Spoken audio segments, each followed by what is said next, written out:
How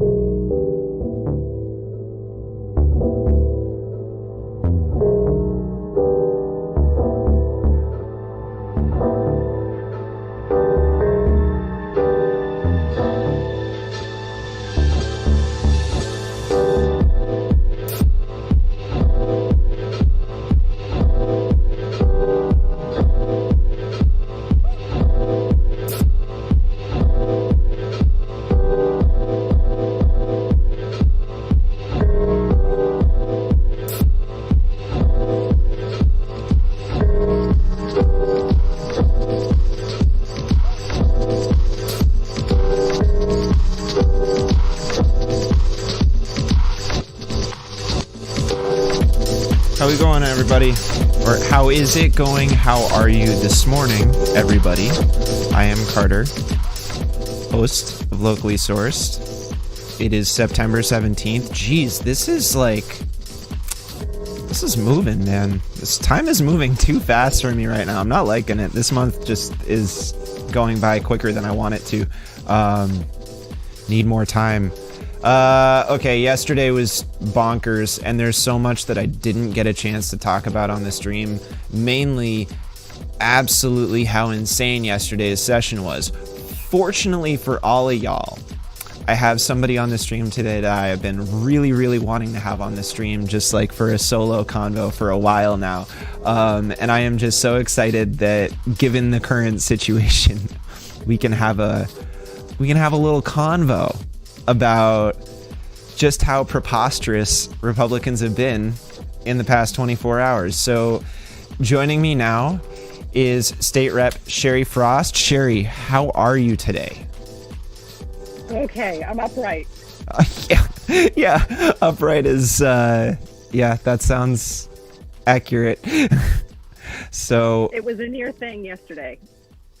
Yeah, so, okay, just tell me what happened, because, like, for those of us that were just not present, like, let's get a straight rundown on exactly what kind of nonsense we experienced as a state yesterday. Essentially, the Republicans were whipped into compliance, and they voted as a bloc, and we lost every attempt to overturn all of Sununu's vetoes. I mean, it's simple as that. Yeah. And so I had talked a little bit on the stream yesterday about how there's all this like Democrat approval for Sununu's handling of coronavirus, which yeah, I don't know. I just texted, or rather, I just tweeted Shaheen this morning. Mm-hmm. Apparently, she did an interview yesterday, day before, I don't know, that it showed up on my Twitter feed, where she thought that Sununu's doing a fine job handling the COVID crisis, and I'm like, really? So yeah, I don't expect a response from that, but I tweeted, really, Senator? Yeah. And so here's my question, right? How the hell does anybody expect to get anything done if they're going to throw support behind this goober who's been vetoing literally everything? Like, what's the political logic behind saying, like, not just lambasting the dude constantly for every single veto that was utterly anti-humanitarian? Right. So I think that what we have to understand is that we see things that the different factions see things very differently, right? And the line from the Republican right side of the aisle for a really long time has been that government is bad, right? We've got the joke from, I think it was Reagan, the last thing anybody wants to hear is a knock on the door and somebody that says, I'm from the government, I'm here to help, right? Mm-hmm. We've got Grover Norquist. We want government that's small enough we can drown in the bathtub. Mm-hmm. We've got libertarians who think that there should be no government at all, essentially. Mm-hmm. I mean, they don't say it in so many words, but the idea is that if you just leave people alone, then everything will be fine. What do we need the government for? Right. And folks on the left, and some folks in the center certainly, but folks on the left, excluding the anarchists, of course. But we believe that government should serve a purpose. I mean, the preamble of the Constitution sets out the purpose of the United States government to provide for the common defense, promote the general welfare, and secure the blessings of liberty to ourselves and our posterity, right? Government has a purpose. There's a reason for it.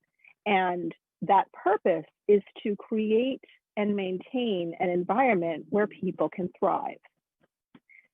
Now, if we're looking at what the purpose of government is from either of those perspectives, we see something very different, right? So the lines that I heard most often this term and last term was that, we want to get government out of our lives, out of our business, out of everything. And there are some things that I do want government out of. I want government out of people's uteruses. I want government out of people's bedrooms. I want government out of people's family decisions. I don't want the government being able to tell whether or not the lesbian couple down the street can adopt a child. There are some things that government has no business doing, but government can do a lot. And good, ethical, compassionate, humanitarian government can make for strong and thriving communities. And the Republicans don't believe, I'm recognizing the generalization, right? I hate the broad brush thing, but since that's how we have to talk about things, without naming names, right. The general consensus is on one side, government is bad, and on the other side, government can be good. And I think that's the essential disconnect that we've got going on there. Sure, yeah. And something I always try to say to this too, or my thought process is well, it's not framing it in terms of big or small government is just a total red herring, right? That's the idea is you want government that's functional. So you want something that's not doing things it doesn't need to do and absolutely creating the safety net that it should be there for. And that usually, maybe this is cockeyed, but my idea is always, well, doesn't that mean that the government provides basic humanitarian needs? Isn't that the whole point? Well, we've got another cultural problem that we bump up against, and that's the idea of American exceptionalism, right? The whole rugged individualism and, the pioneering homesteader, and, we don't live like that anymore. I'm not sure that we ever did, right? So the idea so I remember thinking, I think it was the Romney-Obama fight when the whole "you didn't build that" thing came up, right? The idea that, they pulled that one section out of his speech where he was saying, if you opened a small business, you didn't do it on your own. Right. Nobody does anything on their own. Right. None of us can survive on our own. I mean, if anything, the pandemic has shown us that. We desperately need the people who deliver groceries to our stores and the people who put those groceries on the shelves, right? We desperately need the people who provide our electricity and our water and, good Lord, our internet, right? We depend on each other. But the whole, no, I don't need anybody else, And I remember having this fight with someone who used to be a friend, isn't anymore, when Obamacare was happening, right? So when the fight over Obamacare was going on in the House and Senate, I was my adopted mother's primary caregiver as she was dying of cancer. Oof. She had been uninsured for most of her life. She was barely 59, right? It was a form of cancer that would have been imminently treatable if she'd been able to go to the doctor, right? To get diagnosed. Anyway, so she's in end stage. I'm her primary caregiver, and I am wholly invested in this argument about Obamacare. I want people like my mother to be covered, right? And I've got this libertarian friend who was like, "Well, you can't force me to do anything, and I don't want to have to be forced to." Fine. If you don't want to participate, then don't. Right. Just make sure, because we've created in our culture, we have decided that nobody should be left to die on the side of the road, right? So if you're in a car accident or you drop in the grocery store with a heart attack, we're going to take care of you. And that is right. We should do that. But the problem is, if we take care of you without your having any insurance, it's the rest of us who pick up your tab. Right. Right? Right. So if you don't want to participate, that's fine. But I want for you to completely opt out. Right? So put on a medical bracelet that says, you know, if I'm in an emergency, you have permission to call my bank and make sure I have enough money to cover my treatment. But we don't have mechanisms for that, right? And even then, if a doctor comes upon somebody, they're going to take care of them because that's what decent people do. But we have these whole sort of clusters of people who are like, I don't need anything. I don't need any of you. Really? Did you drive on our roads? Do you use the electricity from the nets that we have put up? Can you make a phone call, right? Mm-hmm. All of those things require the work of other people. If you don't want to participate, then haul your ass up into the woods, build yourself a little cabin, and leave the rest of us alone. So, like, I don't know. Maybe this is a dumb question. I don't know. Why is it like totally fine then for things like credit to exist, right? Like, it's fine to borrow endlessly money you don't have, but it's not okay for everybody to front you?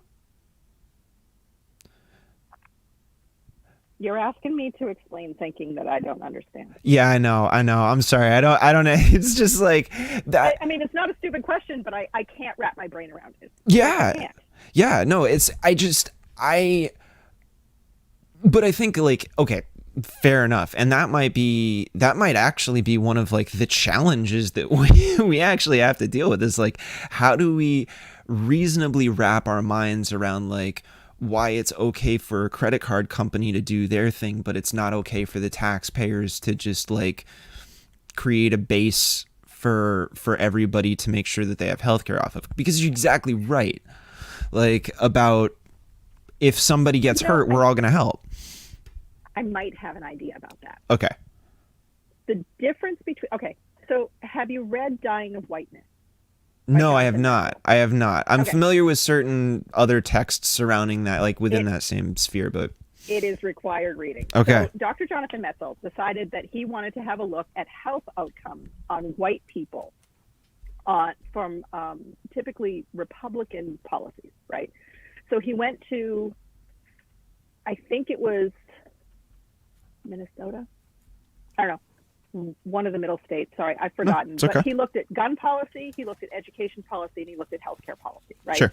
So he went to one of the states in the middle of the country that has exactly the same gun laws that we do. Like, if you can afford a gun, you can have one, essentially, right? No other limitations. So he looked at suicide rates in that state and people's attitudes towards guns, even after they'd been affected personally by gun violence. He went to Kansas to look at education, where Chris Kobach's policies have left their education system completely in ruins, like smoldering ruins. They can't even keep the schools open 5 days a week. And then he went to Tennessee to look at healthcare policy. And this is the story that stuck with me. So after Obamacare passed, Kentucky expanded its Medicaid, but they did it in a smart way. Whoever was in charge of Kentucky's Medicaid expansion was a genius, because they knew how to market. Mm-hmm. They didn't call it Obamacare. They called it Connect, Kynect. They didn't make any associations with Obamacare at all, and people loved it. They signed up by the thousands. Kentucky had great health care coverage for its poorest people. Tennessee did not expand Medicaid. Okay? All right. So he's interviewing this guy. His name is Travis or Tucker. I can't remember, but it's one of those, like, let's call him Travis. Okay. So Travis is dying of liver failure, which is a horrible way to die. Yeah. But it's also really treatable. Like, his condition was treatable. Mm-hmm. Same with my mother, right? Yeah. If he had been able to seek medical attention early in the process, he probably would have had a much longer and much more quality of life. Mm-hmm. So Doc goes up to this guy and he says, move. You live half an hour from the Kentucky border. You can move to Kentucky and get health care. And he said, I don't want health care from that. damn Obamacare, right? I don't want my tax dollars going to help. And he used, disparaging terms for people that he hates. But isn't he one of those people? Mm-hmm. And you know what? He actually did. He'd rather die, and he did. He would rather have died than participate in a program that he thought was going to benefit people he hated. You cannot reason with that. Yeah. Right? So, yeah. But I think the difference between the scenario you're talking about, like what's the difference between a credit card and taxes that go to help other people? Mm-hmm. It's that, right? You have to earn your credit. Sure, I see what you're saying. Credit. Yeah. And that's if I'm good enough to get credit, then that's something that I should be entitled to. And it's important for folks to like really understand that just when you want to talk about credit, like the concept of credit in general, right? Most of the hashing out of American credit economics that we understand today was purely based off of the slave trade. Oh, 100%. Straight up, right? Like the whole reason... In fact, pretty much all of our systems can be traced back to that because right. our nation was entirely built on it. Right. So it's so I've been reading The Half Has Not Been Told lately. Oh, that's a good one. Yeah, it's intense. And the thing that I notice is it's just like, we had sort of like a really bare bones idea of what American capitalism was in like the late mid 1700s, right? But the comprehensive, really like intricate, what ultimately became global capitalism, right, was birthed pretty centrally out of what was, I think, West Virginia and New Orleans, right? Like those epicenters, the sort of the new West of the United States, was where this notion of like plantation owners would start to work with bankers especially in England, who would basically front them out the cash to like buy the slaves because they were operating off cotton that hadn't even been picked yet, much less planted. Mm-hmm. And that basic structure, right? So anytime we advocate for like a credit system, right, it's important to understand that it was not just a way for incredibly wealthy aristocratic white people in the antebellum South to just rack because they already had money, but it was a really good way for sort of like what I would guess is like the middle class of white people, like the lower middle class of white people back in the early 1800s, who were like prospectively trying to get into becoming a plantation owner, or you're trying to like build a business as a slave owner, you're trying to like tap into that wealth.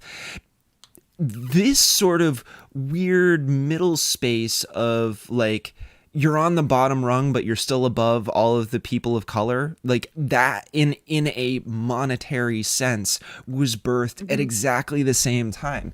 And when we sit around and we advocate for like, well, you just got to build up your credit, so that you can get a credit card, so you can get the loans, so you can do all this stuff. That's a method of controlling poor white people too. Like that's a way of keeping you down, keeping you in a box, because those upper crust aristocrats they don't necessarily like, they're not against you succeeding, but if it means that it cuts from their pie, they're gonna try and contain you. And the solution really would just be the government subsidy. And the fucked up part about it is that the government did subsidize most of the land acquisition in the white people. To white people for enslavement, which and also that was like the most, like that was really when like the rancid like capital driven slave practice got super juiced with the whole like, oh yeah no, we can talk. Hold on a second, I have notes. No, I teach this stuff.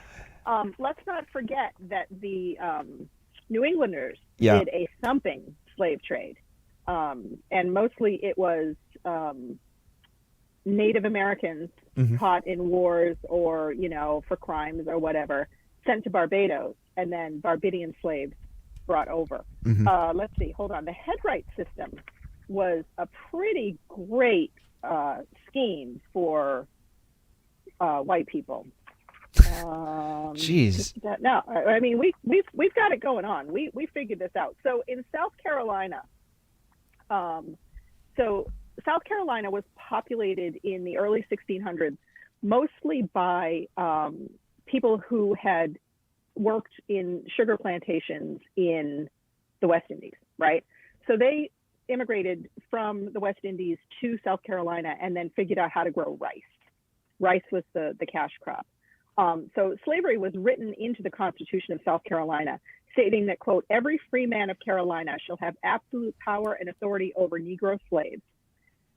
Slavery was encouraged, this is the important part, slavery was encouraged in the headright system, which granted to each free person above 16 years of age 150 acres for each manservant or male slave, and 100 acres for each woman servant or male under 16 who was imported into the colony. By 1708, Black enslaved people outnumbered white inhabitants of South Carolina, right? So the idea of government subsidy, affirmative action has almost always been white. The government has almost always, it's almost fair to say that it has always advantaged white people over non-white people, regardless of whether we're talking about the act of colonization, right? Of moving in and taking over. Colonization involves moving in and moving out, right? So new people move onto the land. They have to figure out how to get rid of whomever is already there.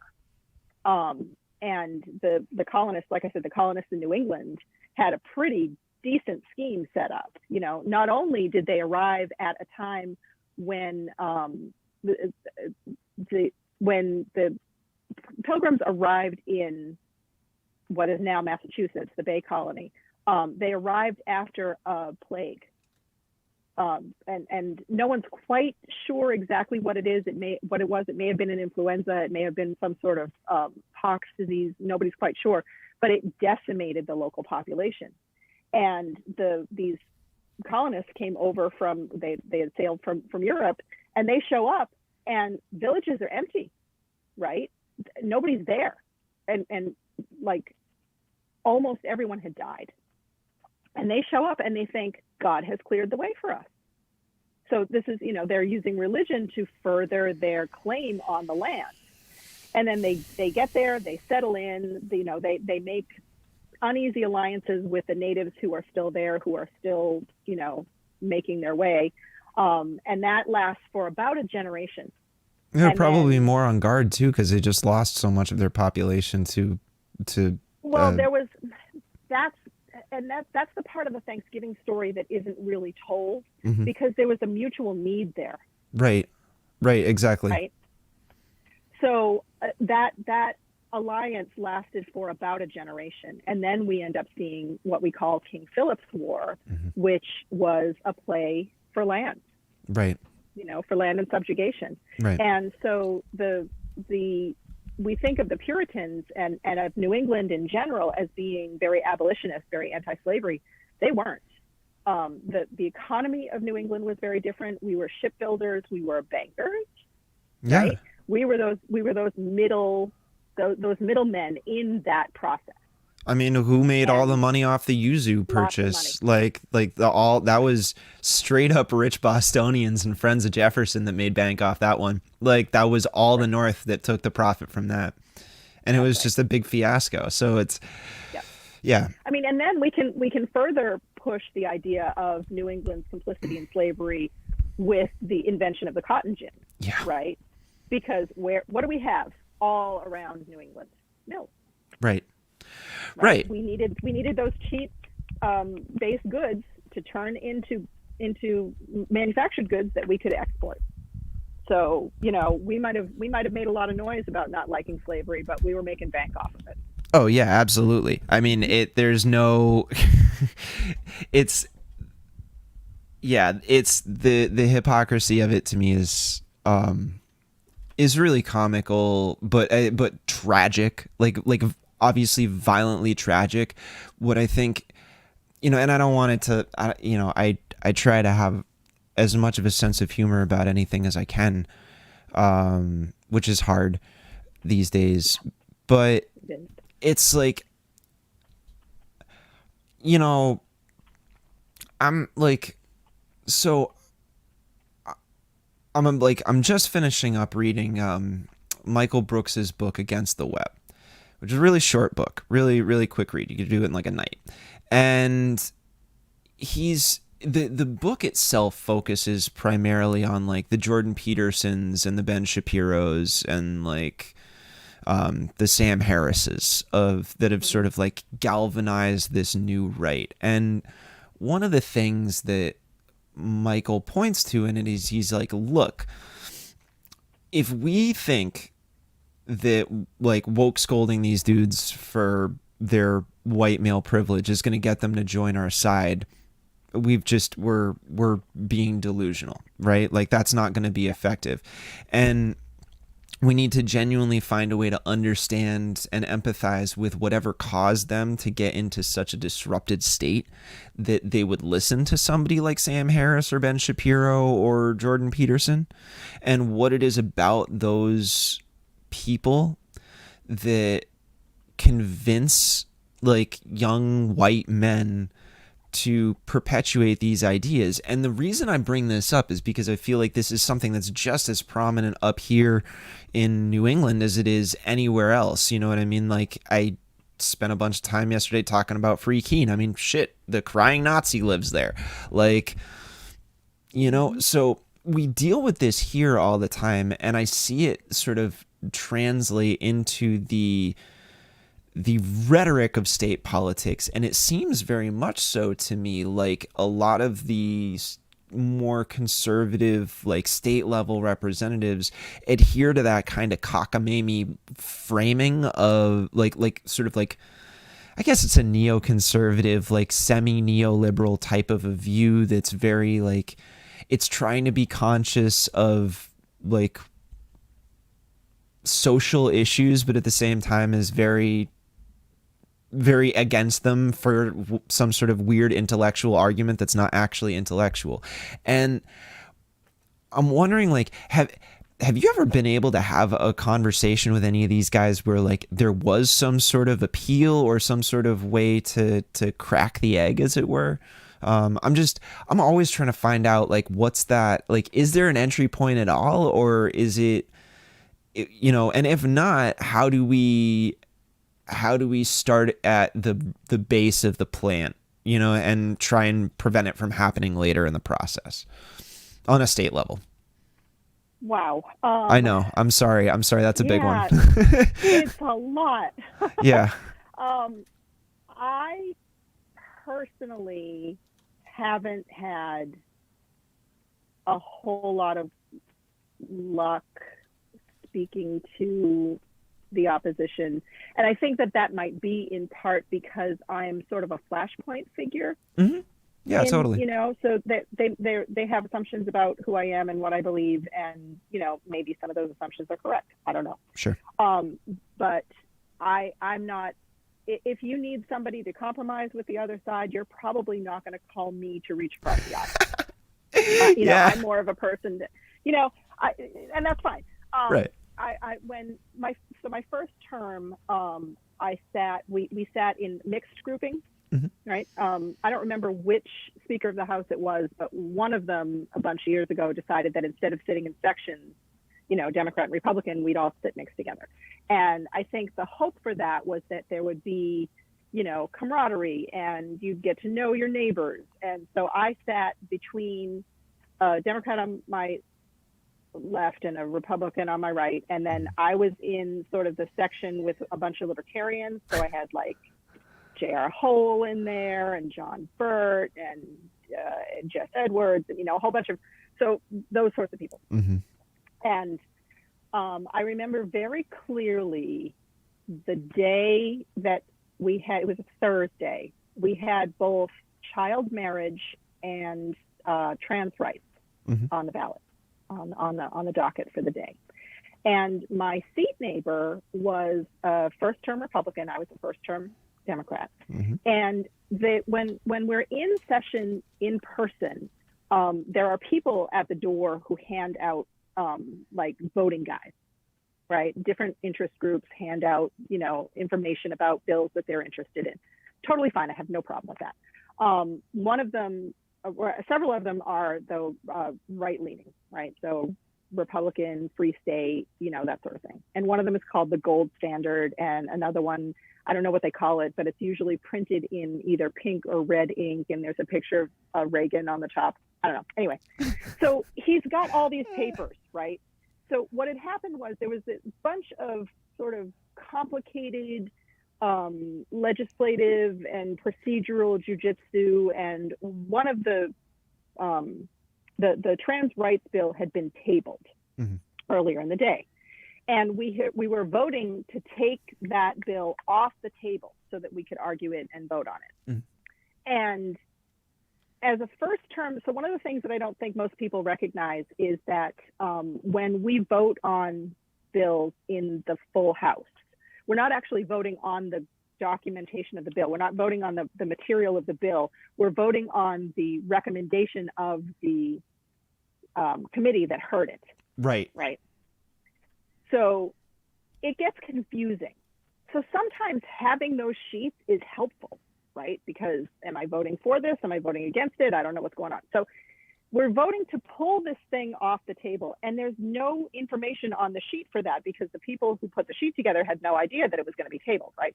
So he's flipping through his sheets, and I reach over and I very gently put my hand on his sheet, and I said, look, all this vote does is it adds two little words to our non-discrimination statute. It just says that you can't be discriminated against for all of the things that, people are discriminated against if you're trans.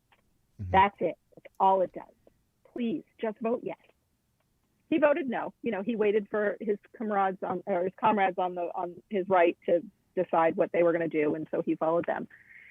And I remember feeling super disappointed about that because he was a good guy. He was a reasonable, there was nothing rabid or ideological really about him. I was crushed that day. I drove home mostly in tears.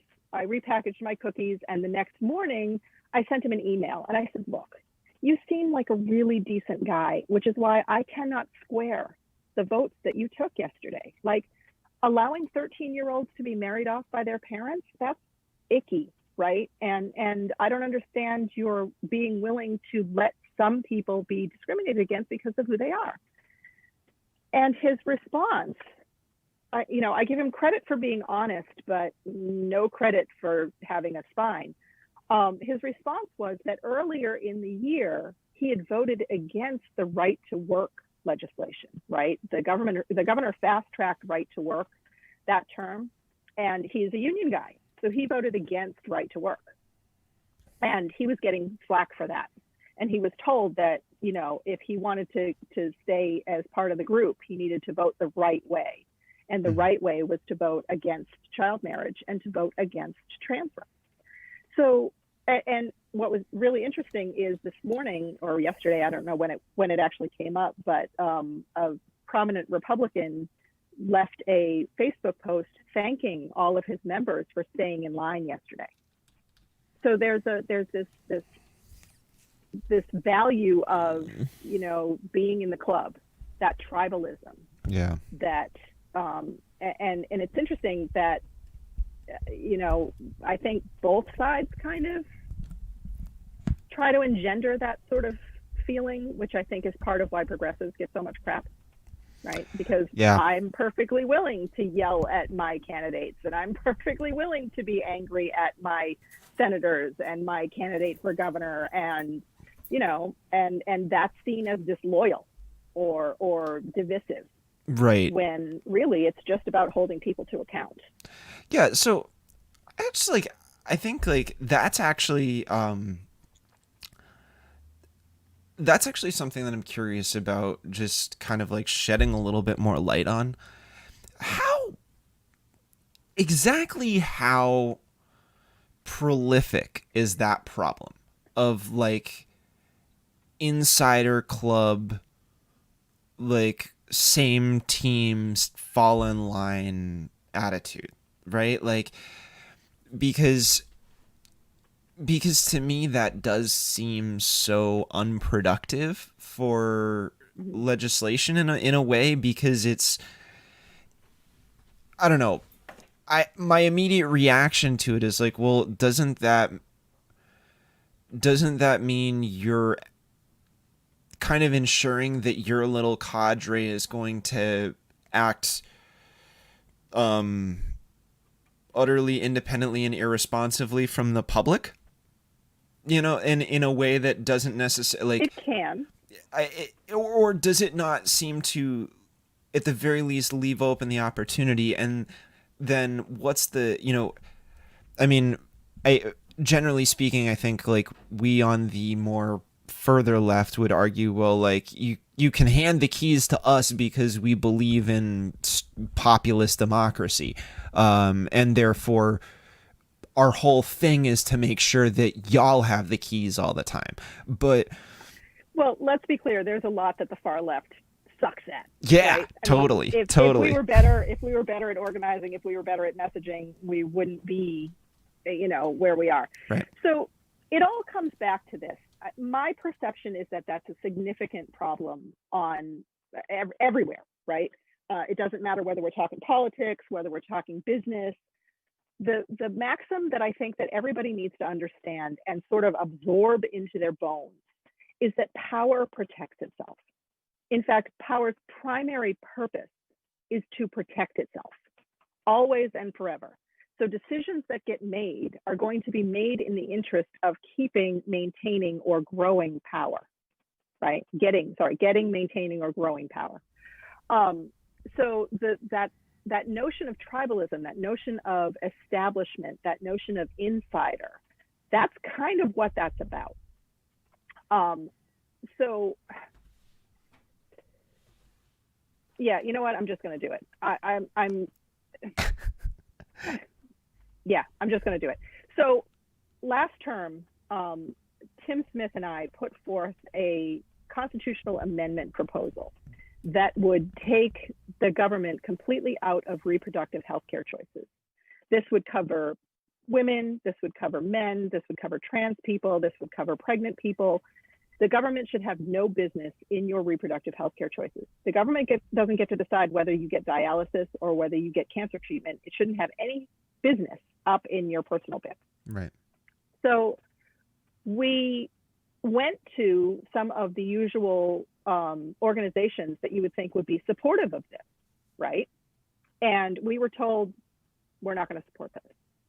And it was interesting. We decided to try to take those meetings separately to see if we'd be told the same things. And to their credit, we were. The argument was threefold. The first was that they didn't have the money for an education program that would be required to educate voters about what this amendment would really do. And that was a valid concern, right? These organizations are in other states fighting ridiculous anti-abortion laws. So they are strapped for cash, and this would require a fairly robust education program. So, okay, fine. The second argument they made was that they didn't want something like that, even if we could get it through both chambers of the legislature, they didn't want something like that on the ballot in a presidential year. And their argument for that was that the right, for better or worse, most of us would think worse, are significantly better at whipping their base, right? So if all they had to do was say, you know, they're trying to write abortion into the Constitution of New Hampshire and people are going to be forced to have abortions, whether that was true or not, they were going to make that argument and drive Republicans to the polls, which would be bad for candidates up and down the ballot. Also a valid point.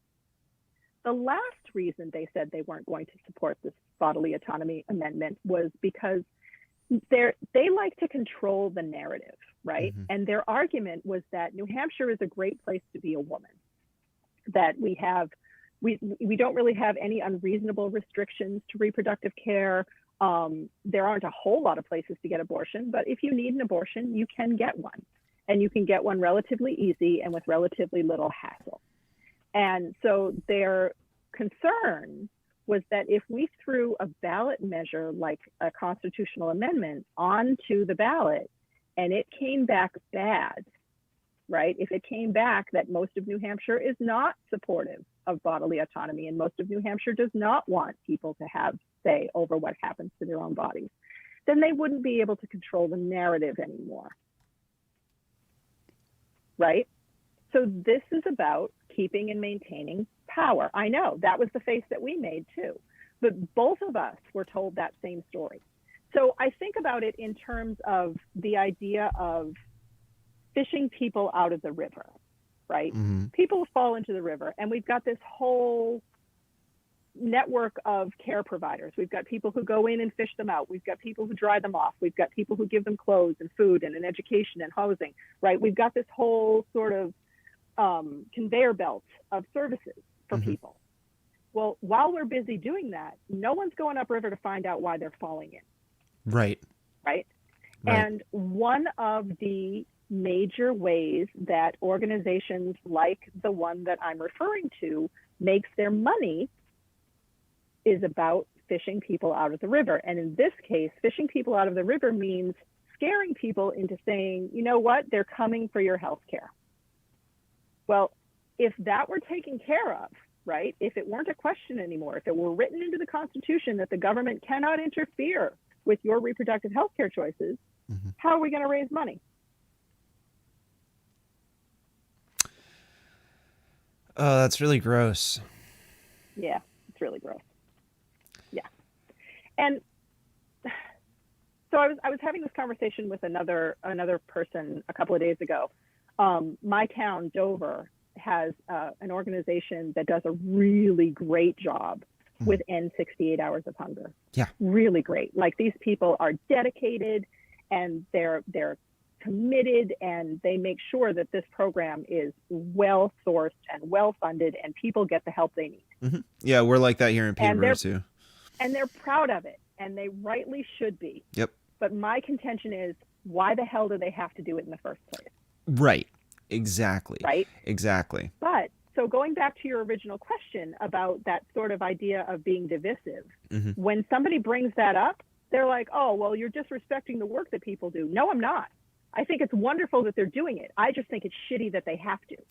Right. So instead of sort of focusing on the problem, right? The what's the word? The material issue. When you have a disease, symptoms. Right. Yeah. Instead of focusing on the symptom, we're alleviating the symptom, right? We're giving somebody the aspirin. But you're treating the cause. We're not taking out the tumor. Yeah. Right. You're treating the cause of the infection. Yeah. Right. Yeah, and that's the thing. And I think for a lot of organizations, they're invested in treating the symptoms, mm-hmm. right? So what happens if that's a problem that goes away? What are we going to do? You know? Yeah. And a lot of people are not interested in working themselves out of a job. Right. Well, and I think the other thing to be aware of too for folks is to remember that, like, even a left-leaning organization, in the interest of sustaining itself within the context of our currently capitalist society, what their tactic is to take, they will know damn well what the cause of the infection is, but they will mm-hmm. argue it to you like it's a symptom.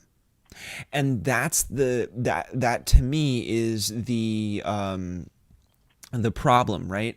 The amount of times that I have been, I've seen, look, like, I don't want to get too into it because clearly I am a white man, right? Mm-hmm. But there is the constant argument going on within the left, which I wish would just plain old stop, because I think it's a ridiculous false dichotomy between race and class, right? Yeah. So yeah, that's a sensitive thing. Yeah, exactly. And the thing is that, like, I deeply, genuinely believe that we have to tackle both things at the same time equally, like for real. Because we do, but we don't have a national history of being able to do that. Precisely. I mean, you can go all the way back to the 1600s, right? Yep. The white elite recognized that that there are way more of us than there are of them, and if we ever figured that out, there went their way of life. So they were invested in keeping us apart. And here's something that I like, that I would like to sort of put out there. And I mean, I don't know if it's right, but I think it's something that maybe is an idea that's worth considering, right? Is like the difference between human rights and socialism. Okay. That the problem with the term human rights when compared to socialism is that it allows for a co-opting from a very like center liberal conservative type of like what many people would say is like your classic neoliberal. What that conversation does, or at least I've seen it be a possible outcome, is that it can take it it serves to divide the two issues, right? It divides the racial component from the economic component, which, as we talked about at the very beginning of this stream, are inexorably tied together. Like they are very much so the same issue. And the thing about it is that on the one hand, what has become in today's parlance neoliberalism identified that it would be successful for them to embrace the human rights identity component of things because it's sort of like throwing a cultural bone to a voter base that they've identified they really need, because they're like, well, we're not the racists, the GOP is the racists, so we need the black vote, which I have an issue with that term all on its own because it's completely, it's just utterly and grotesquely reductive. But the idea is that, well, again, you have those broad brush problems, right? Right. I mean, we have to talk about it in some terms, but recognizing that our language is insufficient to address the problem. Exactly. Yeah. And so you contrast that, them identifying, okay, well, we really do need to kind of like play to Black Americans because we count on their vote in order to hold office at all. Compare this to the decades upon decades, like even like over a century of anti-communist rhetoric specifically designed to completely block out any type of societal awareness on the part of Americans for the potential benefits of a Marxist or Leninist or whatever the hell ism, Trotskyist, like formulation of economics, right? I'm not even talking about like being a communist. I'm just talking about like agreeing that this is an acceptable frame of economic conditions. Like, yeah, we can entertain that Marx might have had a decent idea. Like, just saying. So that these two things in tandem are like, it's, and I mean, I always talk about this, but it's very much so what, Guy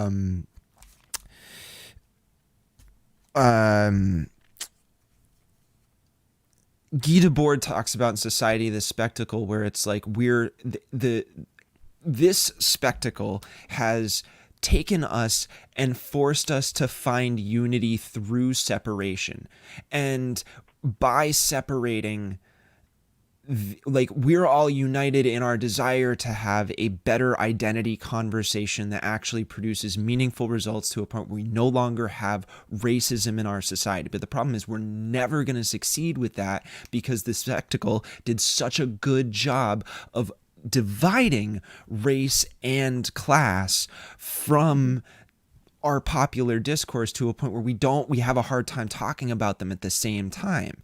And one of them is way further down in terms of like where we're at in the conversation, because there was such a like, it was never identified to offer us any positives, especially after the New Deal. So like, I don't know, I'm kind of popping off here, but it's just like, my feeling is that we on the left really genuinely need to find a way to talk about these things simultaneously and explain the interplay between class dynamics and racial oppression as it's occurred within this country. And how, I talked about this with Michael Addison yesterday. I was like, look, Was it okay that he just whipped around and shot Michael Briggs without having a gun drawn on him? No, absolutely not. But can we have a nuanced conversation about every single moment in his life that led him to a point where he, in his mind, standing on that street that day, thought to himself, yeah, the solution for me right now is to just shoot this cop? Like, what societal conditions, what oppression did he face in his life that led him to the point where when he was standing on the street that day, that was the only decision that he felt like he could make? Yeah, it's interesting. I'm house sitting, and on my way over here this morning, I was listening to 1A on NPR, and they were talking specifically about this. They were talking about, when we talk about the idea of, they were framing it under the idea of, like law and order and presidential politics. And the question should be revolved around not the symptom, right, crime, but the cause, right? What's the underlying conditions? What are the underlying conditions that create an environment where crime becomes a problem? And leaving aside the idea of deviance, right? For fun, my family and I watch like crime dramas. Yeah. So I have like Mindhunter on the brain right now, and great it's a show. really good show. It's a great show. I love that show. But leaving that aside, right? There are always going to be the outliers. But when you create an environment that is stable, that is safe, that meets needs, you're going to have significantly fewer problems, right? So I think about this in terms of a classroom. When I was teaching full time, I had very few discipline issues. I taught high school, like freshmen, juniors in high school, rowdy kids. And I taught in places where the kids had sort of been dumped. I taught in alternative schools. So these were kids who didn't thrive in the game of school. So we've got, all these different kids from all these different backgrounds, and almost all of them were from depressed socioeconomic conditions. A couple of them were in unstable households. Housing wasn't stable, food wasn't stable, adult interaction wasn't stable. But my classroom was a safe place. There were very clear boundaries, right from the beginning. Here's how it's going to be. Here's what I expect. Here's what you can expect from me. And the interaction, it took a couple of weeks, maybe a month, for the kids to really trust that, yes, this is safe, right? And I had very, very few discipline issues. Now, those same kids moved to a different class, totally different story. Right. So the idea that some people, some places are more prone to crime or unrest or, name your boogeyman here, it's absolutely false. It doesn't have anything to do with the place or the people. It has to do with the conditions under which they're living, right? It's basic Maslow shit here. You got to take care of the basic needs. And until those basic needs are met, people are not going to be able to focus on anything else. Hungry kids can't learn, right? Yep. And as a consequence, I had a drawer full of snacks. Are you hungry? Here. That whole, I love this Have a Snickers ad campaign.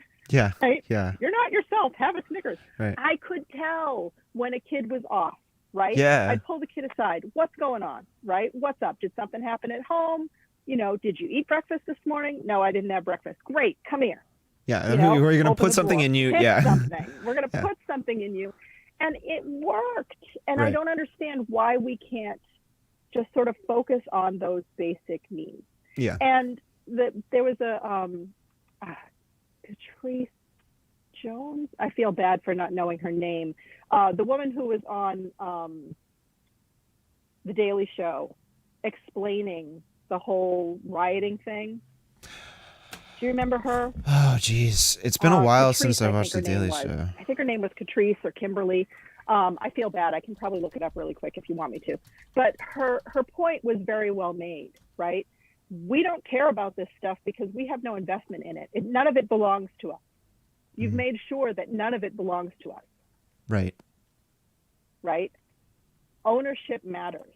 Representation matters. Being heard matters. Yeah. And we don't do any of those things for certain people, not just people of color, but Right. for poor white people too. And that makes us much more vulnerable to demagogues, to dictators, to people who say, I've got the solution. I can fix it. Right. Right. Well, and I always, like, I don't think folks have fully realized just how much we have internalized the few know better than the many idea.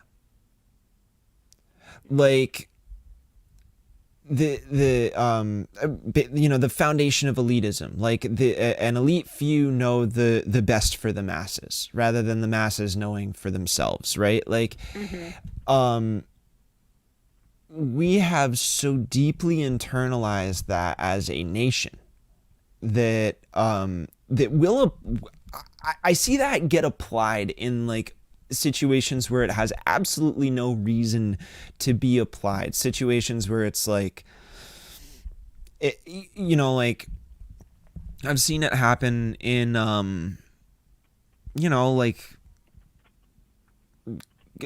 government groups or, I mean, not that I don't think that it happened with the particular task force that I was on recently, but it did. I know that it happens with task force. I know it'll happen with nonprofits where you sort of get a group of people that sit around and think they have great ideas and never consider themselves, well, what are the ideas that we're not thinking of right now? Who is it that who is not here for this conversation? Who is excluded from this conversation? Right.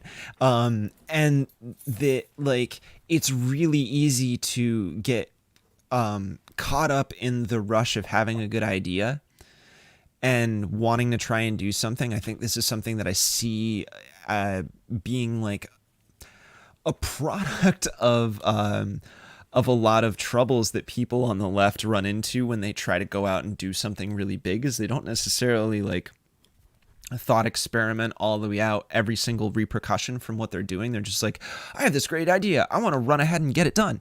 And then they get out there and they realize that, like, oh, there's this other component. Like, I accidentally insulted somebody I really shouldn't have, and now I have to do damage control. And it's like, part of that is because we're so enamored with, we ourselves are the minority that know, like even me hosting this show is like, I always constantly try to remind myself, like, yeah, I'm not like the brightest politics guy in the world. You know what I mean? Like, I'm doing it more so because I'd rather try and admit that I don't know, come out here, be open to the fact every single time I hit the start stream button that I could say something really, really asinine and have to own it the next day and come back and be like, yeah, I screwed up yesterday. Like, let me explain to you what I said. Like, that's got to be internalized, the opportunity to be wrong and the opportunity to reflect. And also we need to learn to not like beat up on ourselves. And that's something that the left has to, like, this is why the left needs to get over cancel culture, right? Because as long as we perpetuate cancel culture, then we're never going to be able to like just support each other enough to be like, hey man, it's okay, you're human, you screwed up. Like, it's okay, you're still part of the team and we know you can still do good things, you know? So two things. First, the idea of cancel culture. I get what you're saying and I agree. At the same time, there also has to be a limit, right? Yeah. The best apology is changed behavior. Yes. So do it once, okay. Do it again, not okay. Right. And I'm sort of steeped in that right now, watching the whole Dan Innes thing go down. Yeah, I did. I was actually hoping we could talk about that a little bit today too. Yeah. So. Yeah. Oh, poor baby. You know, he made a mistake. He retweeted something by mistake, except that he didn't. Yeah, no, come on. So, you don't quote tweet by mistake. Like. Yeah. And the other thing that I think is that one of the things that I'm constantly looking at in my anti-racist work is the recognition that while I really, really, really want to help, Mm-hmm. right? I really want to do good. That's important to me. It's part of who I am. At the same time, I have to recognize that I see things like this, Yeah. right? We can only see things through our own experience. We can only experience through our own selves and our own history and our own language, our own capacity for language, right? Absolutely.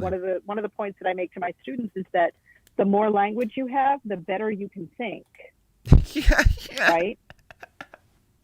Yes. And that it's a thing, right?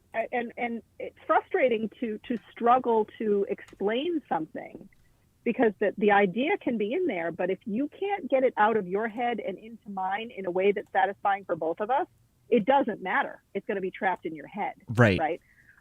So I think one of the things that I sort of circle around, I try to constantly revisit is how am I, middle class, privileged, white, native born, straight, English speaking, right? List my privilege here. Mm-hmm. How am I seeing this? Recognizing that I can't, it is impossible for me to see it from another perspective all by myself. Right. Right? I Right. need somebody else to help me do that. Mm-hmm. And even then, my understanding is going to be incomplete. Right. Right? So we have this, particularly white people, because our culture and our entertainment and our history has taught us that we are the saviors. Mm-hmm. That once we show up, don't worry, everybody, everything's fine, I got this. And we're being told now, no, you don't. You don't have this. In fact, you're the reason we're here. Right. And for a lot of people, that's a paradigm shift that they're not prepared to make. Yeah, exactly. Right. And so, like, I'm going to be speaking on Saturday at the Black Lives Matter rally in Dover, and I'm a little uncomfortable about it because I'm wondering, am I speaking in the place where somebody else should be? Right. Yeah. My first instinct is, you sure you want another middle-class white lady to be up on the stage? Because I'm not sure I got anything to offer. Sure. You know? I can understand that kind of apprehension. Absolutely. I can completely understand it. I mean, I feel that way anytime I say even anything on the abortion issue. I'm incredibly pro-choice, but it's like part of the reason I feel that way is because I do not have a uterus. Like it's just not so. All I can think is I am going to take the position that most defers to those who have the experience to make the decision. Like, it's not about me not wanting to participate. It's about me saying, yeah, my kind has participated in this for way too long and it brought nothing but problems. So I'm going to step back. And as much as like someone could construe it as me being like, well, solve your own problem. Like, that's not what it's like. It's like, if I get involved, I will likely screw this up worse. So I'm going to do y'all a favor and stay out of it. I think the thing, right, like, so my whole thing is that, like, getting back to forgiveness, redemption, and empathy, right? Like, those are, like, some of the most important things that we on the left can interact with. Probably the most important things, in my opinion, right now, anyways. And, like, here's the thing I always say about, like, my feeling about empathy, right? It's like, I can't ever know somebody else's pained experience, right? What I can do is I can understand media as it exists in our world, our popular media as it exists in our world, as a false representation of a history and a culture. And I can read and understand the critiques of those spaces, right? And then I can use those critiques as a method to begin to try and imagine and genuinely start the process of empathizing with somebody by using abstract thinking through representations in media that were then debunked later and then challenged in a different piece. You know what I mean? Like if you so there's all this sort of like content in the world, whether it's books, film, TV, music, right? Like there's all of this stuff that we can use to expose ourselves to an experience or an understanding that is not of our own. And we can find ways to use intellectual process to begin to understand empathetic processes through comparison to our own life experiences, and then having the adequate critique that says, this is worse than your experience, right? Like your closest experience is this, multiply that by 10.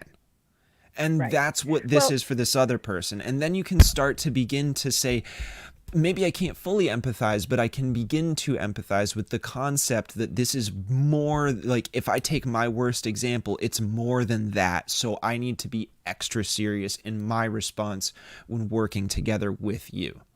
That's.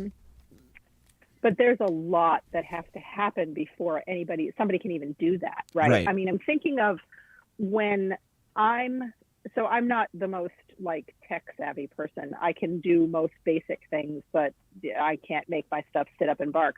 And so I get frustrated sometimes when I'm writing, like say I'm writing a document in my word processing unit and I can't get the lines to line up or something. And I'm like, ugh. And I call my husband and he comes over and he hits a couple of buttons that bring up this menu that says show invisible, right?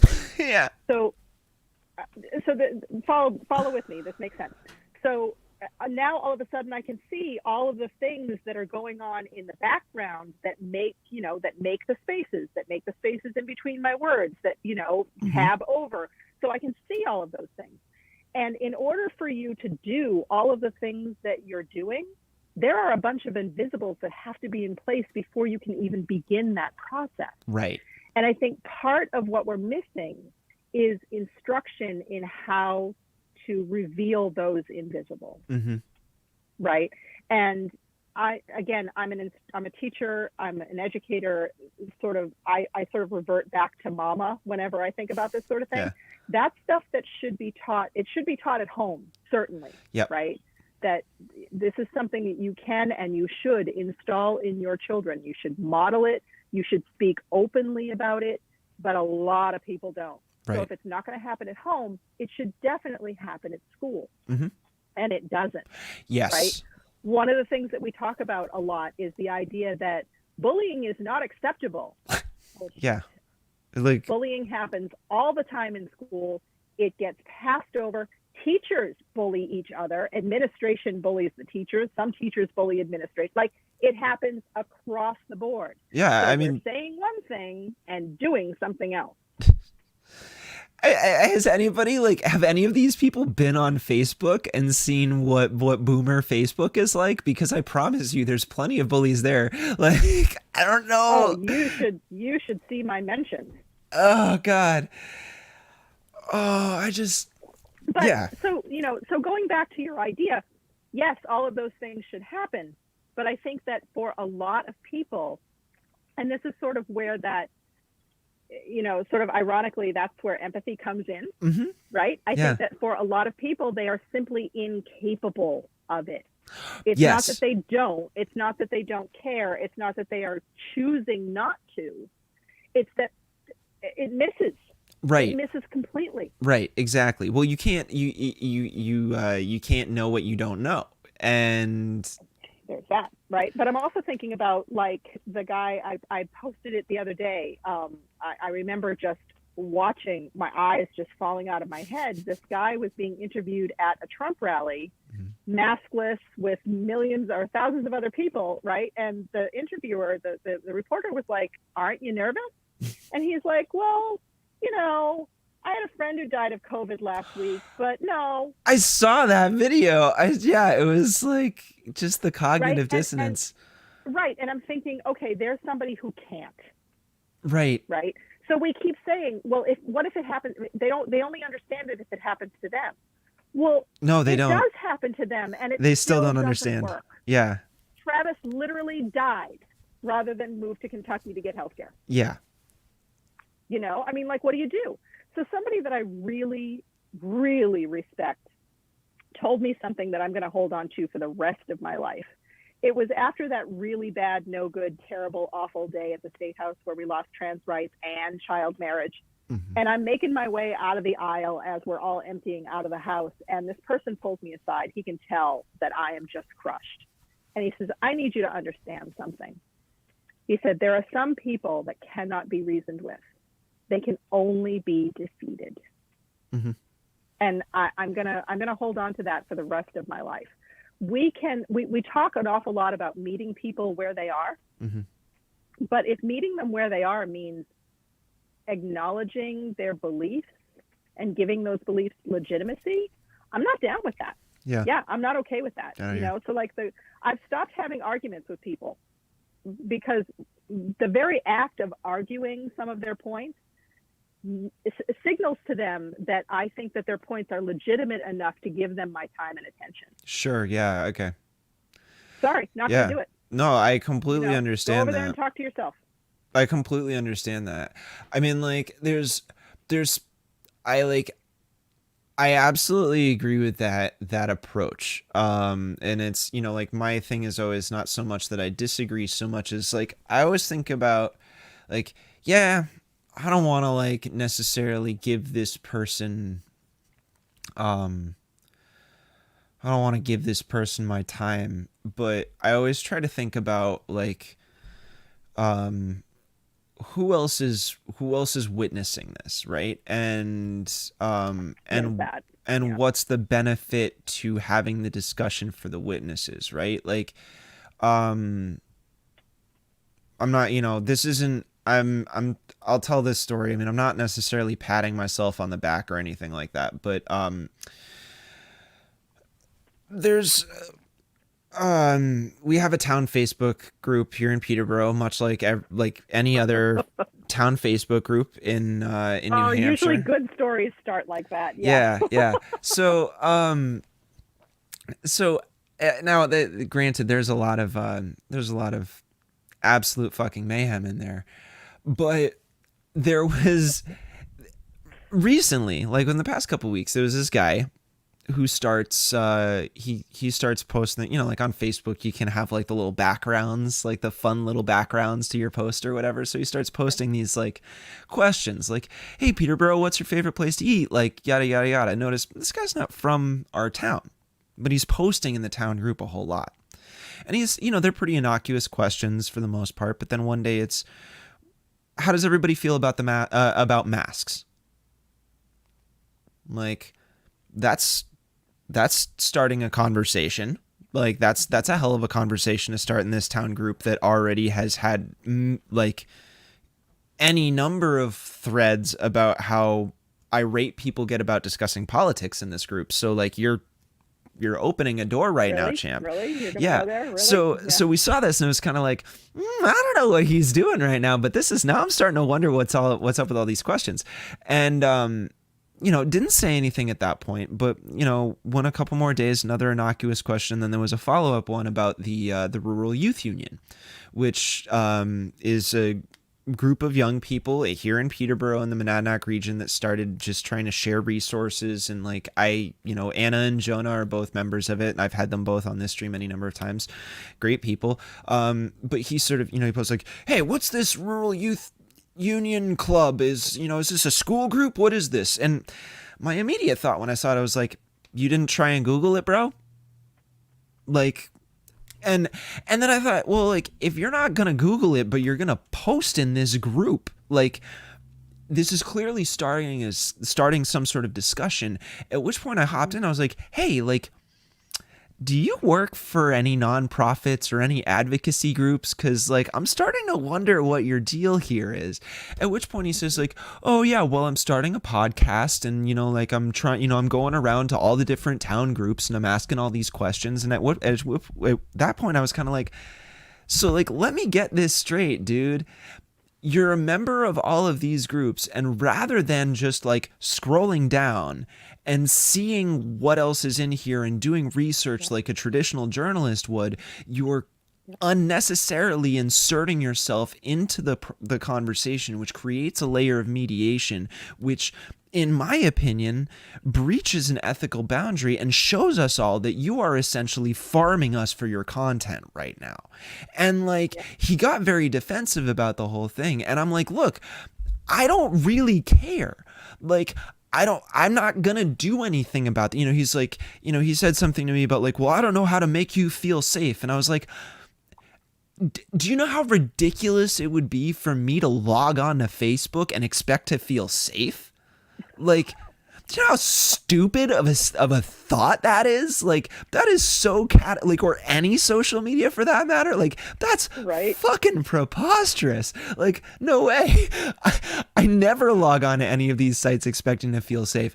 What I expected was to find out the dangers. Like, I just want to know what risks I'm up against, right? And if I see this dude coming in here, I'm sorry, like someone asked, well, why so many questions about a question? I was like, because I don't trust this. I'm sorry. I don't know what he's doing. I want to know what he's doing. I don't even necessarily have a problem with it because I'm out here doing politically colored podcast material myself, like clearly from the same ilk, and but at one point he said something like, I haven't had an opinion in 3 years. And the second I see that kind of stuff, I'm just like, nope, not true. Like, I just don't believe you. Like, you can sit here and you can say that you're not starting, like your questions are fair, which they are, but the problem is not the inherent questions you're asking.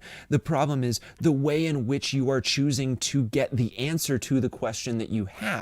You're asking it in a way that you shouldn't even have to ask it in the first place when you're already in the damn Facebook group.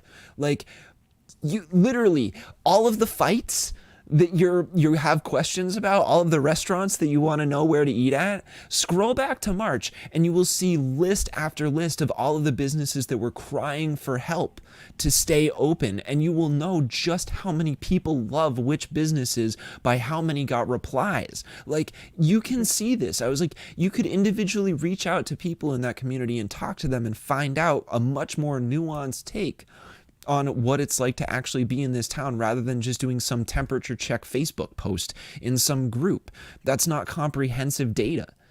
So, and it's like, for me, I did that to get back around to my original point. I did that entire thing not because like I was trying to call him out or I'm trying to look cool. It's like, the conversation is worth having a 20 comment thread if for no, like, I didn't get him to move, if for no other reason to get other people in town to see it and be like, oh, now I see what this guy's deal is. Okay.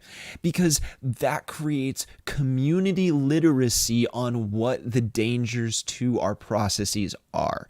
And in that sense, I always feel like it's worth it having the discussion. But again, if everybody already understands the point, if everybody already understood exactly what his game was, if I could tell from the gate, if he had come into the conversation right away from the very first post and been like, hey, I'm about to start a podcast and I'm going around to all of these Facebook groups asking a bunch of questions. I'd love to hear what y'all have to think. Would I have said any of this? No, I wouldn't, because he would have been forthright about what he was doing, and that's when it comes to like whether or not you have the conversation.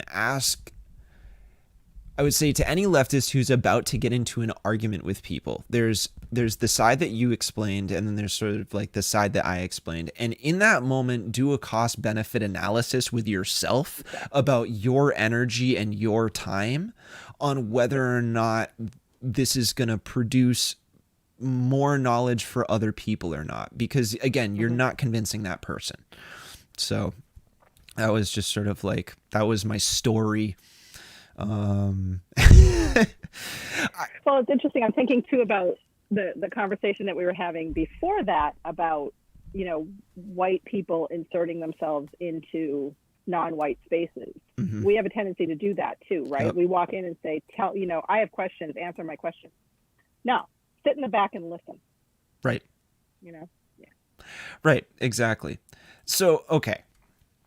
Two things, fun things, or more fun things, I guess, because I just like, okay, so for anybody who doesn't know who Dan Innes is, like, are you able to just sort of give like, because I know that there's people in my town who will watch this show who are probably just like, what, who? And this is ridiculous. So like, do you mind spinning this yarn briefly for me? My understanding of it is limited at best. So, It's okay. We'll roll with it. I haven't been paying super close attention to it because I really don't care about this guy. Dan Innes is a former Republican state representative. He was a Portsmouth city councilor, I believe. Okay. And is a professor at UNH. And day before yesterday, I don't know, time has no meaning in the pandemic. I woke up the other day not knowing what day it was. No, seriously.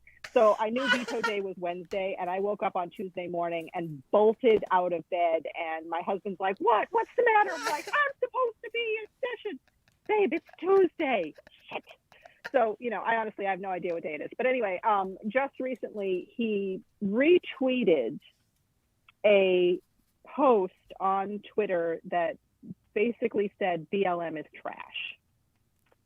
And of course, people are paying attention to people's Twitter feeds. People pay attention to my Twitter feed that don't follow me. I see myself copied, not tagged, which is interesting, because Right. They don't really want to talk to me. They just want to talk about me. But somebody snapped a screenshot of it and then called him out on it. And he deleted his entire Twitter feed. Now, hold on a second and let me open Discord. So then he wrote a long letter. He resigned from the city council, the whole thing. And the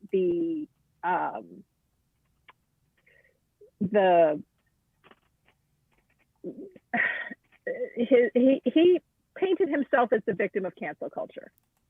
I made this one mistake and now everybody's all up in my stuff and the whole thing. And it was really, really interesting to see how that all played out. And again, his argument that he made a mistake, that, he retweeted something, his finger slipped was apparently his argument. Come on. Yeah. But then we see another post that he wrote, and I have it right here. Someone else took another snapshot of it. U of NH is clearly supportive of the BLM manifesto, prominently displaying BLM on the UNH landing page. It's unclear to me how a state-funded school can support the denigration of the nuclear family, but I guess that's what we do here. So his argument, first of all, the racism implicit in that statement, that somehow, oh, you have it, there it is, yes. The racism implicit in his statement that somehow support of Black Lives Matter is support of denigration of the nuclear family is a discussion that we should probably have. But even beyond that, that puts lie to the idea that his finger slipped when he retweeted that BLM is trash. Yeah, that's bullshit. That's just a little bit of bullshit. Yeah, that's bullshit. Yeah, we're not buying it. So, and his entire Twitter feed is gone now. Yeah, gone. He deleted the account. Outright thing. Deleted the account. Yeah. Yeah, it's gone. I mean, which is telling in itself, right? right, exactly. I've posted plenty of controversial shit, and it's all still on my feed. Right. If you're going to say it, stand behind it. Exactly. Own up to it. Come on now. And so, okay. And this is something that, it's funny because what I love about this is that he actually started to, wade into territory that,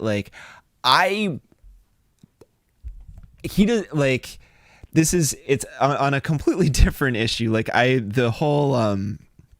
The whole nuclear family thing came up a lot in the like Peterborough affordable housing discussion, right? Like this is a very, very like it. So the second I saw anything about nuclear family, I was like, wait, hold on. I have something funny for you, because this guy, I don't know how old Dan Innes is, but right, I would imagine that he is probably of an age where he is receiving information from the AARP.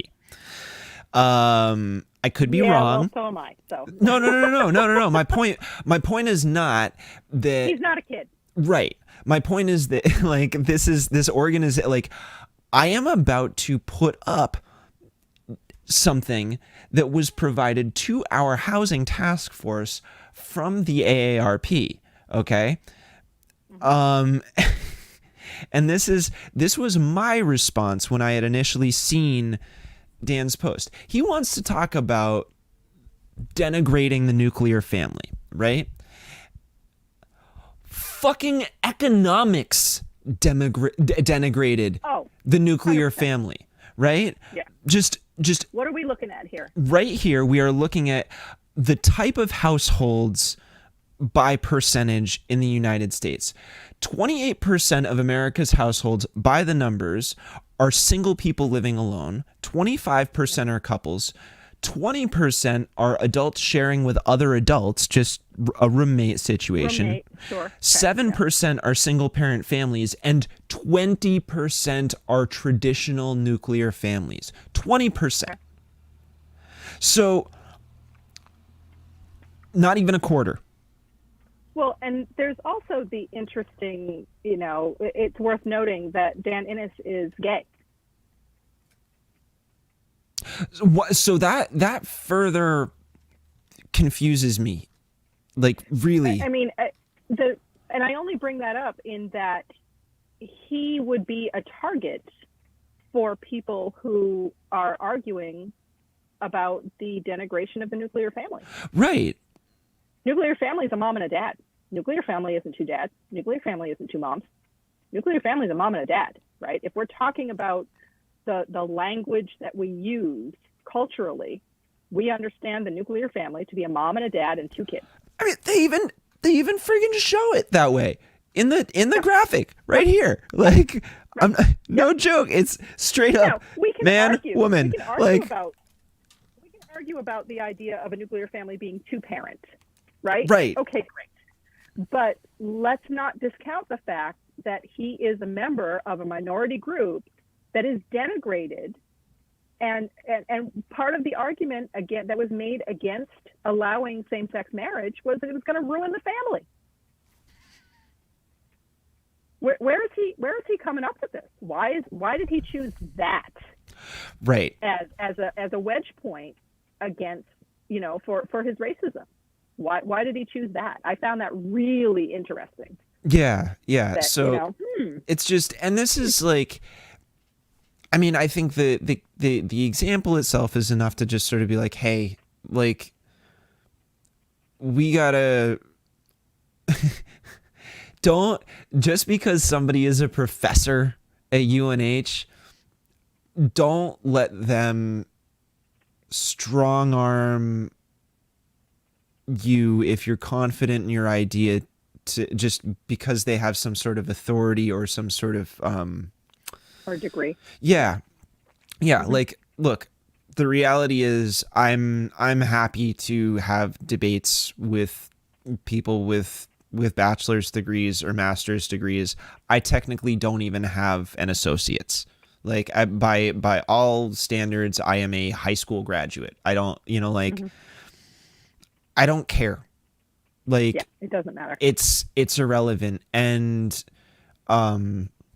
institutional power is going to use credentialing, like, I'm a UNH professor, I'm a former state house rep. They're going to do all these things. They're going to say all these things to make individuals feel less empowered to be critical of them. And power protects itself. Exactly. That is the method that power uses to protect itself. Yep. Exactly. And once you start to see it, you see it everywhere. Right. That's it. That's definitely it's like getting a pair of the glasses from They Live. Did you ever see that movie? Mm-mm. Oh man, it's great. John Carpenter. It's a John Okay. Carpenter film, and I'm sure you're familiar with Shepard Fairey, Obey. Yeah. Okay, so he took his whole thing, like Obey comes from They Live. And the film itself is about this, like, just like run down, like kind of criminal, like homeless worker guy. And like, I can't remember what happened, like exactly how it comes about, but he ends up getting kind of like roped into this activist group, like terrorist activist group, and he ends up with this box of sunglasses, and he puts the sunglasses on, and all of a sudden he realizes that, like, when he's got the glasses, he can see that every single billboard actually has like obey, consume, like, you know, like Okay. all of this Okay. stuff Yeah. everywhere, and he and that there's like there's a signal being broadcast, and the actual premise of the film is that like aliens have long ago invaded Earth. Like they invaded Earth so long ago, and there is like this cabal of like lizard people everywhere, and you get these glasses, and all of a sudden you can see all of the aliens, and you can see all of their propaganda, and like, Yeah, we don't need aliens. We do that all by ourselves. Right. Yeah. And like, Yeah. and the thing is, like, I want people to understand, first off, go and watch They Live, not just because it's like John Carpenter's awesome and the soundtrack is fantastic, and there's like this insanely long, like overly drawn out fight scene between the main character and Keith David, and it's so like, it's so good. But also because like intellectual, like knowledge will give you effectively the glasses that Roddy gets in They Live. It's like you will, as you pointed out, start to see it everywhere. And it just one of my favorite things is when my students come back at me, you know, a year or two later, and they're like, Mrs. Frost, I can't just watch a movie anymore. yeah. I have to think about it. Right. Right. So, Yeah. And that's where it's at. So, okay. Last thing I'm going to touch on before we take off for the day is like, okay, for those who are not there, because I do really want to make sure, you know, like Manny pointed this out. He was like, you can have any number of stories, but like, where's everybody covering the fact that Republicans were literally getting drunk during session? Like, what happened there? How did y'all find out about this? Did you literally see them drinking? Like, what was going on? No, I didn't see them drinking. I don't know if anybody did see them drinking. I would be really interested to find that out. Mm-hmm. We found out just after lunch or so, when one of the sergeant at arms found empties in a trash can. And that was from the morning session. It must have been from the session because everything was clean when we got there. So, you know, I showed up and walked past a bunch of empty trash cans. So everything was reset for us. And so that's how we know that those are not left over from some event, because there haven't been any events. Right. Right? Yeah. And that resulted in a strongly worded, clearly impassioned reprimand from the speaker. It almost sounded to me like he was tearing up a little bit, like he was that upset. Mm-hmm. Unfortunately, I expect exactly nothing to come from this. Right. I don't expect anybody to be held to any kind of account. I don't expect, even if they know for sure who brought the alcohol in, even if there's evidence that somebody, you know, that we can tie it to a particular representative, mm-hmm. I don't expect anything to happen. And meanwhile, Wendy Thomas is getting shouted down, and we have very decent, very conscientious state reps waking up this morning to a deluge of emails trashing them for kneeling. So this is just like, the reason I wanted to bring this stuff up is because like I genuinely want folks to understand that this is a big component of the MO of what we would consider our opposition in the state house to be, and literally how they're going to operate from moment to moment. Like, Yep. that we are not past high school bullshit. It's not even high school. It's middle school. Like, this is 11-year-old shit. Yeah. And I mean, I hope that we can maybe like take this back to like, hey, do you want to elect an alcoholic teenager to run everything, or do you want to elect like a decent adult who thinks about stuff from time to time? This is where we get back to an essential problem that was revealed by the Cheshire County Sheriff's election. Right.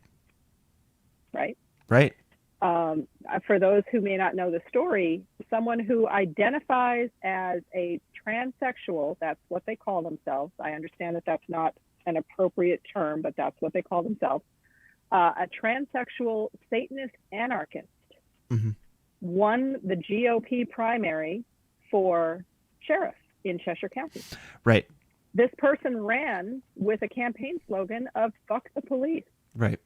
This person got more than 4,000 votes. Yeah. And this person, my understanding is that this person ran to demonstrate that the electorate has no idea who they're electing. Right. Exactly. So, you know, I mean, we're dealing with sort of a twofold problem here. We're dealing with the problem of, you know, all people who vote, and I'm glad that people vote, but they go into the voting booth and they just fill in the bubbles next to all of the letters that they like. So, you know, the D, if you're a Democrat, you fill in all the D bubbles. If you're a Republican, you fill in all the R bubbles, and you end up with a transsexual Satanist anarchist as your sheriff's nominee. Right. And then the other problem that we have are the people who are angry, who are, you know, you can insert all kinds of other adjectives here, but who see that behavior and think, fuck yeah. Right. And, you know, and I feel like, you know, I talked about it a bit on yesterday's stream. My feelings on this are a little complex, although I agree with you. So, like, there's part of me is like, I guess, like, happy that it happened in a GOP race, because I think it's almost more poignant that it occurred over there, especially because the candidate themselves is has such a bizarre, like, specifically for this campaign, a very bizarre way of trying to like push that boundary. And I do think there is a huge I do think very much so the to make a point component of the race, like, I actually don't disagree with that. Like, I'm glad, because at the very least we're having the conversation, right?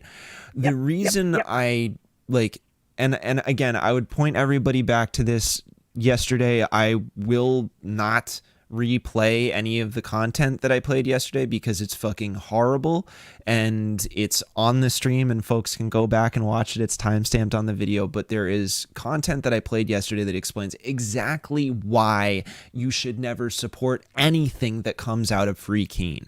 Not just the Free State Project, but even more specifically Free Keene, because Ian Bernard is a pedophile defender, period.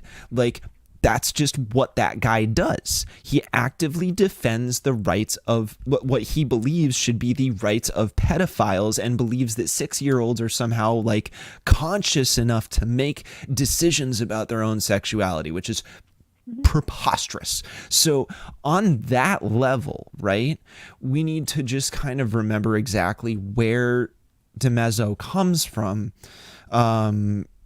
politically speaking. We don't have to make that great a leap for some Republicans either, because remember, back in 2017, I think it was 2017, we had Republicans up at the well arguing that our boys in uniform need to be able to marry their pregnant 13-year-old sweethearts.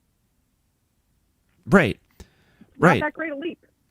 No, it's not. And it's not even the first time, right? It's not even the first time that we've seen this type of thing happen.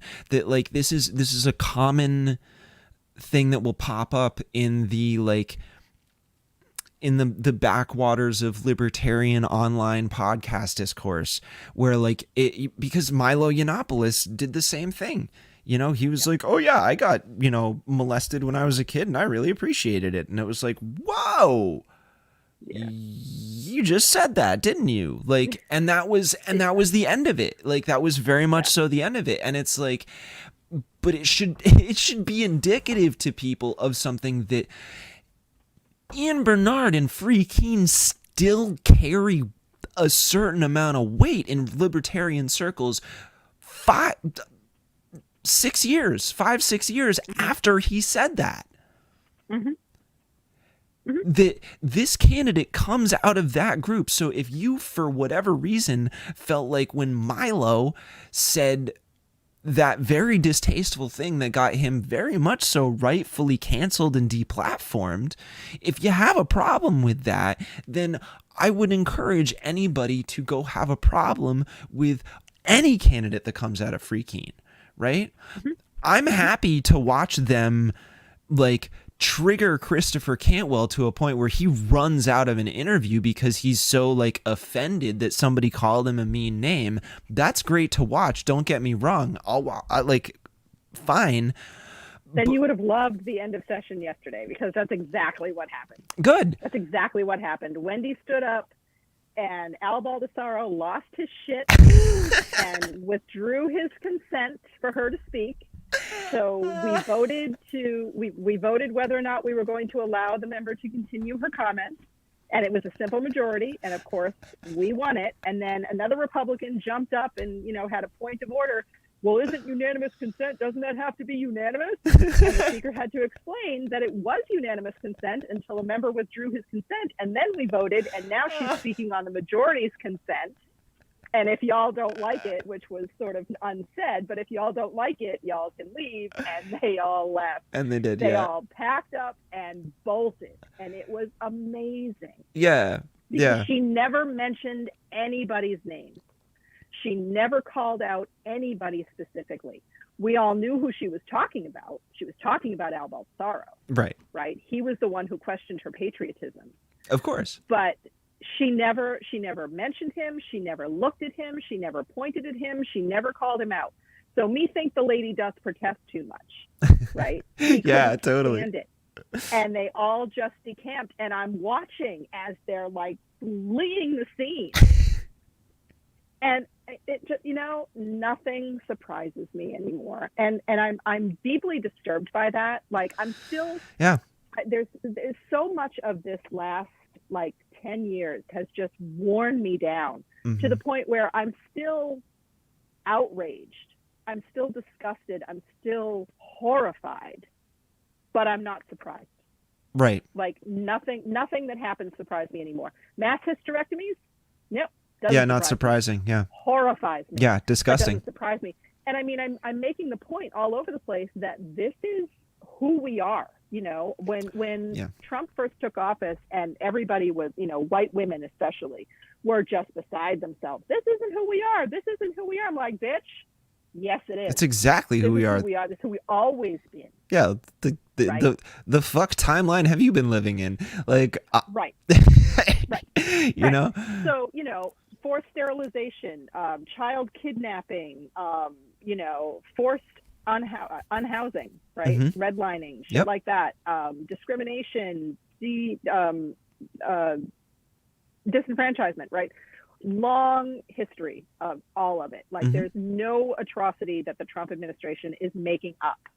Right. This is all stuff that we've done before. Right. Now, it's all stuff that hasn't happened on social media. It hasn't been as accessible to all of us as it's been in the past, but none of it is new. Right. Right. So I'm sort of struggling with the idea that my response to the next tragedy is, you know. Yeah. No, I'm not surprised by any of it. I continue to be horrified, but I'm not shocked by any of it. Yeah. And I need people to stop asking how low they can go. I need people to stop asking that. Oh yeah, no, totally. Stop it. It's because it can There is always. no bottom. Yeah, there is no end to this. There is no bottom. There is absolutely no end to this. I mean, it's certainly not on the scale, but I definitely think. I mean, like, you know, what was it, a week ago? I'm like, oh geez, how can this get any worse than coronavirus? And you're like, dude, don't jinx it. And then a week later, we've got mass hysterectomies. So yeah. Now I'm not saying I caused that, but it's just like don't ever expect how low. Like don't ever don't think there's a floor on the bar. And I think like also like maybe we need to get it's weird to say get comfortable with discomfort, but like it's about like helping people to not freak out when they realize in that moment, or in this moment broadly, because we now have the internet, so it's a lot easier to just see just how fucked up the world is at any given moment. Like part of the problem is just like it wasn't in our face all the time, so we're not constantly being like, you know, in this intense barrage of violent 100%. existence, Yeah, 100%. right? All of a sudden we're starting. To be that we only. Go ahead. It used to be that we only got it for half an hour on the nightly news. Right.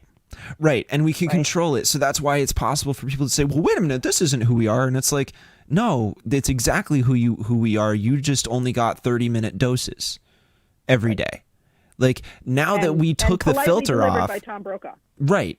Now that we took the filter off, you're like, oh gosh, I can't handle this. And it's like, well, dude, this is the way it's been the whole time. Come on, there's no, you know, and that's the rude awakening. And it's like, you know, I think what I would say to white people, man, is I'm like bracing myself. Yeah, no, like dear white people. Dear white people. Yeah, so basically what I gotta say is really, yes, we like our like people of our ethnic persuasion, and I don't even like that, like the idea of ethnicity in people that sense. People who look like us. Yeah, people, white people, on a individual case by case basis, we basically totally fucked up and ran roughshod over everybody else on this planet. Like that's just a thing that happened. It sucks and it's really uncomfortable. And much like it's really hard to know that you like you said something that really hurt your best friend's feelings.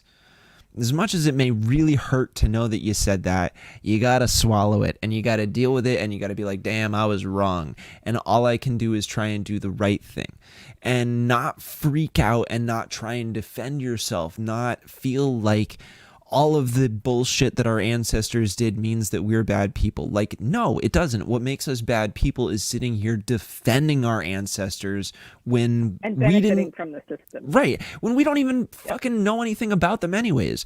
You know, like I found out at one point that members of my family sold guns to both sides during the Civil War. Like, that sucks. That sucks to hear. And equal opportunity, right? But right? Like, gotta make that money, right? Exactly. And so there's part of me that looks at it and is like, yeah, like I get it, whatever. But then there's another part of me that looks at it and it's like, no, like I genuinely feel like because, you know, my lineage contributed that I need to be out here contributing this. And we need to be out here having these conversations in a place where it's recorded and documented and we're held to like account for an indefinite period of time, however long Google decides to let these videos stay online. Because that's the only way that I can think to counteract the historical negatives that my own bloodline perpetuated. And if we're able to examine ourselves and our own role in it, and how we can separate and move past our own, like separate ourselves from that chain of oppression, and then try and actively be conscious of that history and work against it, then we can do meaningful things that help to educate folks so that they feel like they, have enough information to say, wait a minute, am I wrong? And then go through that whole process that leads to genuine empathy, so that we can resolve issues. I want to push back just a tiny little bit on the idea that you have to have some sort of personal connection to it, though. Sure, like okay. My people came here from Scotland in the modern era, Mm-hmm. like on both sides of my family. I'm MacLeod on one side and Fraser McPherson on the other. Like, I am a Scot. Yes. And so my people's history on this continent is very short, like Right. modern era short. Right. So I don't really have that personal connection to my nation's history, in terms of what my ancestors may or may not have done. That doesn't matter. I'm still a beneficiary of all of it. Oh, absolutely. Right? Yeah. I am a white woman living in this culture. I get to move freely in this culture by virtue of what I look like. Mm-hmm. Right. Yep. I get to participate in wealth gathering because of what I look like, and more importantly, what my husband looks like. Right. Right. So, I understand and appreciate, and for a lot of people, that sort of that connection makes it more tangible. But not everybody has it. But not everybody has it. Right. But that doesn't matter because we all still owe it. Right, exactly. And it's important to remember too that there's also there's plenty of layers of complexity too, right? Like on the one hand, yes, that part of my family goes way back. They've been here a long time. Excuse me. On the flip side of it, like you, I have some pretty direct, near Scottish family. My grandmother came from Germany. Her parents were German, and they had East German ethnic backgrounds. So I know there's whatever. I don't need to get into my full lineage. Point being, we are all mutts, and the understanding which groups benefited from which sort of historical leg up at any given moment, or societal leg up at any given moment, can help you understand your current position now, what privileges you do or do not have, the way in which just other aspects of your personal history are going to affect things.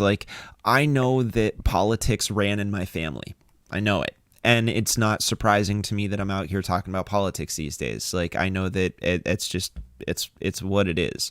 The only thing I can think to do is try and provide any kind of pushback on any harmful politics that my family might have had in the past.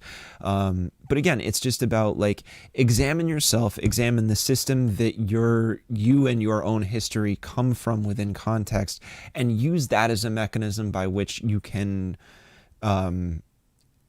enter into understanding empathy and how to empathize with other groups that you have absolutely nothing in common, because that's the jump off point. Find a way to see yourself living in history, but also historicizing the context of yourself. That's my advice to any leftist who's trying to wrap their head around an issue that they might be having. Is I don't know. And this is getting a little out there, but I do appreciate you pushing back on that, because I think that's a good point. And I hear a lot of people say, my family didn't own slaves. The fuck does that have to do with anything? Right. Yeah. Were you able to go to a good school? Did your parents own their own home? Yeah, you're fine. Yeah, you're doing just fine. Fine. Awesome. Well, Sherry, thank you so much for coming and talking with me today. I don't want to hold you past our time, our agreed upon time. It has. We'll do it again soon. Oh, I'd like that. So fantastic. Well, good luck with your general election race. Good luck with the 10 talks. Those have been great. Just really, really enjoying those. So terrific. Thank you so much. Cheers. We'll catch you soon, Sherry. Have a good one. Bye. All right, folks. That was Sherry Frost. Super pleasure to have her on today. Really important conversation. I'm very happy. Everybody, please take time to watch this episode. Follow us on Twitter, like us on Facebook, subscribe on YouTube. The thing's going to change in a minute, but patreon.com/locally sourced.